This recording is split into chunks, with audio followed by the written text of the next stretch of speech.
ആ ഇവിടെ രാവിലെ തുടങ്ങിയ എടാ ഞാമ ഞാൻ നിന്റെ നന്മയ്ക്ക് വേണ്ടി പറയാം. ഇവിടെ നിനക്ക് മാത്രമേ ഒരാളില്ലാത്തുള്ളൂ, ബാക്കി എല്ലാവർക്കും ഉണ്ട്. അതുകൊണ്ട് നീ ഒരു കാര്യം ചെയ്യ്, നീ കെട്ടിയിട്ട് വേണം ഈ അനിയനായി എനിക്ക് കേട്ടാൻ. ഓ അപ്പൊ പൊന്നുമോന്റെ മനസ്സിലിരിപ്പ് അതാണ്.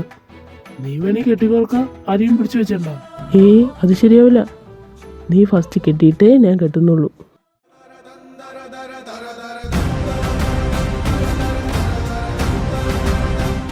അതിന് ചാൻസ് ഇല്ല.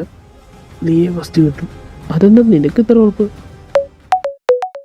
ഹലോ റഷി, നീ പറഞ്ഞത് ശരിയാണ്. ഞാൻ ഫസ്റ്റ് കെട്ടേണ്ടി വരൂടെ. ഓ എന്നാലും ഇവനെങ്ങനെ വരൂടി കോപ്പ സത്യമായിട്ടും നീ ചുമ്മാ കള്ളം പറയുന്നല്ലോ. തേജി, ഈ കാര്യത്തിൽ ഞാൻ നിന്നെ കള്ളം പറയുന്നേ എന്നെ ഒപ്പിച്ച് വെച്ചിട്ട് പറയണേട്ടാത്തൊന്നും ഇയാൾക്കൊരു പങ്കാളിത്തമില്ല. എന്നോട് ഞാൻ അപ്പഴേ പറഞ്ഞല്ലേടാ മര്യാദ ഇതൊന്നും വേണ്ട വേണ്ട വേണ്ടെന്ന്.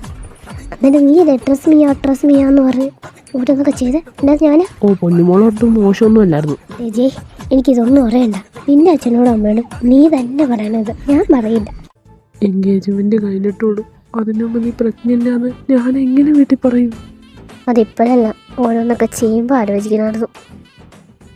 ആൻറ്റി, ഇവിടെ ആരുമില്ലേ?